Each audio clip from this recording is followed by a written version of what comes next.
अस्सलाम वालेकुम दोस्तों, मैं हूं माजिद मलिक और डिस्कवर द वर्ल्ड में आप सबको खुशामदीद। मोअज़्ज़िज़ ख़वातीनो हज़रात, ये एक तस्लीम शुदा हकीकत है कि दुनियाए आलम में एक जैसे दिखने वाले इंसानों की एक कसीर तादाद पाई जाती है, लेकिन इस हवाले से जुड़वां बच्चों को एक आला मुकाम हासिल है। आपको ये जानकर हैरानी होगी कि जुड़वां बच्चों की शक्लो सूरत और जिस्मानी खदोखाल के अलावा आदात व खसलात के साथ साथ DNA में जीन्स की तरतीब 99% एक सी होती है। आज की ज़ेरे नजर वीडियो का मौजू भी ऐसे ही जुड़वां इंसान हैं जिन्होंने जराइम की दुनिया में होशरुबा कारनामे सरअंजाम दिए। तो आइए नाज़रीन, चलकर आज के इस दिलचस्प मौजू का आगाज करते हैं। Hasan and Abbas strange case. मुअज़्ज़िज़ ख़वातीनो हज़रात, सबसे पहले रुख करते हैं जर्मनी का, जहां एक अनोखा वाकया पेश आया। 25 फरवरी 2009 को जर्मनी के शहर बर्लिन के इलाके फास्ट डेस वेस्टर्न में मौजूद कारे डब्ल्यू नामी एक ज्वेलरी शॉप को 3 अफराद ने मिलकर लूटा। इन 3 चोरों ने जेवरात की दुकान से 50 लाख मालियत की कीमती घड़ियां और जेवरात चोरी किए।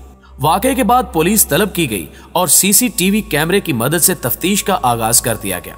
CCTV कैमरे में रिकॉर्ड होने वाले इन तीनों अशखास ने मुंह पर मास्क चढ़ा रखा था। यही वजह थी कि इनको पहचानने में मुश्किलात आड़े आ रही थी।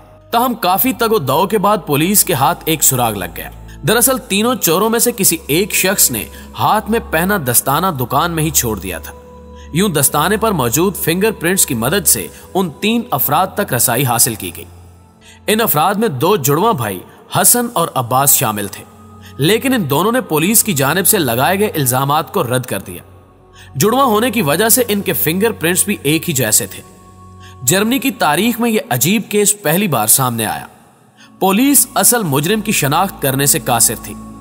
तफ्तीश में एक मरहला ऐसा भी आया जब हसन नामी शख्स ने चोरी का इल्जाम अब्बास पर लगा दिया, लेकिन सबूत न होने की वजह से उन दोनों को रिहा कर दिया गया। बाद अज़ां उन दोनों भाइयों ने जर्मनी की हुकूमत का शुक्रिया अदा किया, क्योंकि उनके मुताबिक उन्होंने कोई चोरी नहीं की थी। ताहम जर्मन पुलिस आज भी यही कहती है कि हसन और अब्बास ही असल चोर हैं, मगर जुड़वां होने की वजह से उन्हें कानूनी तौर पर चोर करार नहीं दिया जा सकता। सैथिस एंड सबारिश। मुअज़्ज़िज़ ख़वातीनो हज़रात, अब चलते हैं एक ऐसे वाक़े की तरफ जो अपनी नोयत का अनोखा और मुनफरिद वाक़या है।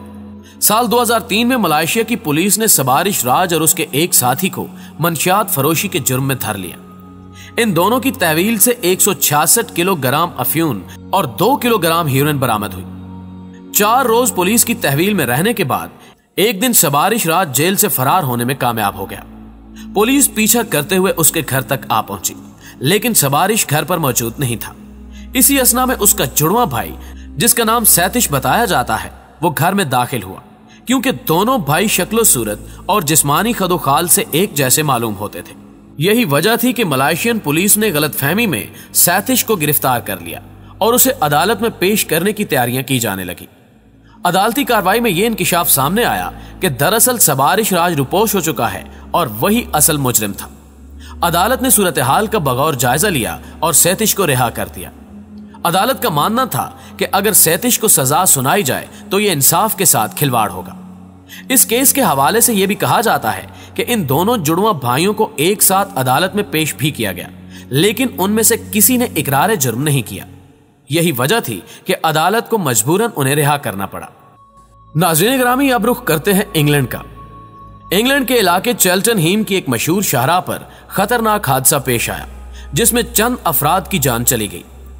पैट्रिक हेंसी नामी एक ड्राइवर ने गफलत बरतते हुए चंद शहरियों को कुचल दिया, जबकि उस हादसे में पैट्रिक को भी अच्छी खासी चोटें आईं। पुलिस ने ऐनी शाहिदीन से पूछताछ के बाद इब्तिदाई रिपोर्ट तैयार की, जबकि जख्मी पैट्रिक को अस्पताल मुंतकिल कर दिया गया और तहरीरी तौर पर उसे आगाही दे दी गई कि वो सेहतयाब होने के बाद अदालत से रुजू करे। चंद रोज बाद पैट्रिक अदालत पहुंचा, लेकिन उसने एक अजीबो गरीब किस्सा सुनाया। उसने कहा कि उस दिन ड्राइविंग सीट पर वो नहीं बल्कि उसका भाई बैठा हुआ था, जिसका नाम जेम्स हेंसी है। अदालत ने उसके भाई को भी तलब किया, लेकिन हैरान कुन तौर पर ये जुड़वां भाई इस कदर मुशाबहत रखते थे कि इनको पहचानना मुश्किल था। यूं ये केस उलझता ही गया। अदालत ने जाए वकुआ से मिलने वाले खून का टेस्ट भी करवाया, लेकिन इससे भी कोई नतीजा बरामद ना हुआ, क्योंकि जेम्स और पैट्रिक की DNA टेस्ट रिपोर्ट बिल्कुल एक जैसी थी।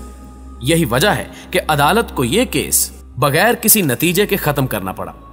जेम्स और पैट्रिक ना तो शर्मिंदा थे और ना ही उन्हें किसी किस्म की सजा हो सकी। इंग्लैंड में पेश आने वाले इस हैरत अंगेज वाक़े को सुनकर आपको कैसा लगा, इसका इजहार भी कमेंट बॉक्स में लाजमी कीजिएगा। Jerome and Tyrone Cooper. Nazreen Girami, अब चलते हैं एक ऐसे अंदोनाक वाक़े की जानिब जो क्राइम की दुनिया में बेहद मशहूर हुआ। अमेरिकी रियासत मिशिगन में पेश आने वाला यह वाक़या भी दो जुड़वा भाइयों से ताल्लुक रखता है। 1999 की एक स्याह रात थी। Candle college of arts and design से एक 26 साल लड़की अपनी क्लास खत्म करके बाहर निकली। वो सड़क के किनारे फुटपाथ पर चलते हुए अपने घर की जानिब रवां दवां थी कि एक वीरान जगह पर उसे एक नौजवान ने दबोच लिया। उस लड़के ने खातून तालिबे इल्म को क्लोरोफार्म सुंघाया और करीब बने अपने घर में ले गया, जहां उसे ज्यादती का निशाना बनाने के बाद वापस सड़क पर छोड़ गया। चंद घंटों बाद इस वाक़े की खबर मिशिगन पुलिस को लग चुकी थी। यूं इस वाक़े की तहकीकात शुरू कर दी गई। डीएनए टेस्ट के बाद पुलिस जेरोम कूपर तक पहुंचने में कामयाब हो गई, लेकिन यहां भी अजीब मामला पेश आया। जेरोम का भाई टायरोन मामले में कूद पड़ा। दोनों भाई जुड़वा होने की वजह से एक दूसरे को बचाने की कोशिश करने लगे, जबकि पुलिस तफ्तीश में यह बात भी सामने आई कि ये दोनों भाई जिनसी जराइम पेशा अफराद के तौर पर रजिस्टर्ड थे। ये वो दौर था जब डीएनए टेस्ट टेक्नोलॉजी इतनी तरक्की याफ्ता नहीं थी कि वो असल मुजरिम की निशानदेही कर सके। चंद एक बड़ी लेबॉर्ट्रीज अमेरिका की महंगी रियासतों में मौजूद थी, लेकिन मिशिगन हुकाम ने इखराजात बर्दाश्त करने से माजरत कर ली और यूं ये केस अधूरा रह गया। जेरोम और टायरोन नामी दोनों भाइयों को किसी किस्म की सजा न सुनाई जा सकी। कहा जाता है कि ये दोनों भाई इस किस्म के वाकयात में अक्सर और बेशतर मुलव्विस रहते थे, लेकिन डीएनए की सिमिलैरिटी की वजह से उन्हें कानून कुछ न कह सका। नाज़रीन गिरामी, अब बात करते हैं ऑस्ट्रेलिया में रूनुमा होने वाले एक हैरत अंगेज वाक़े की। 18 जुलाई 2008 को एक शख्स ने गिनी कोलिमन नामी एक खातून को गोली मारकर कत्ल कर दिया और उसकी कीमती कार चोरी कर ली। इसकी इत्तला पुलिस को हुई तो ऑस्ट्रेलियाई पुलिस ने अपने अंदाज में तफ्तीश करते हुए कार को एक रेलवे स्टेशन पर लावारिस पाया। कार के शीशे टूटे हुए थे और उसमें से कुछ सामान भी गायब था, लेकिन पुलिस ने कार में मौजूद सिगरेट केस को कब्जे में ले लिया और उस पर मौजूद फिंगरप्रिंट्स की मदद से पुलिस डोनाल्ड स्मिथ तक पहुंच गई। ये वही शख्स था जिसे चंद साल कबल मंशियात फरोशी के सिलसिले में सजा हो चुकी थी। ताहम डोनाल्ड ने उससे लाताल्लुकी का इजहार करते हुए कहा कि यकीनन ये उसके जुड़वा भाई की कारस्तानी होगी, जिसका नाम रोनाल्ड स्मिथ है। डोनाल्ड ने पुलिस को यकीन दिलाने के लिए यह कहा कि वो कातिल की सीसीटीवी फुटेज मकतूल के लवाहिकीन को दिखाएं। यह पैंतरा काम कर गया और मुतासरा खानदान ने रोनाल्ड को पहचान लिया, लेकिन रोनाल्ड ने इस किस्से को एक नया रुख देते हुए कहा कि उसने कोई कत्ल नहीं किया। रोनाल्ड के वकील ने बड़ी ही मक्कारी से यह केस जीत लिया। यूं ये दोनों भाई कत्ल करके भी बेकसूर ठहरे, जिसकी बड़ी वजह उनका जुड़वा होना था। दोस्तों, हमें पूरी उम्मीद है कि इन जुड़वा मुजरिमों के दिलचस्प और अजीब किस्से आपको पसंद आए होंगे और आज की ये मुनफरिद वीडियो भी आपके इल्म में इजाफे का सबब बनी होगी। आज की वीडियो में बस इतना ही। अगली वीडियो तक के लिए अल्लाह निगहबान।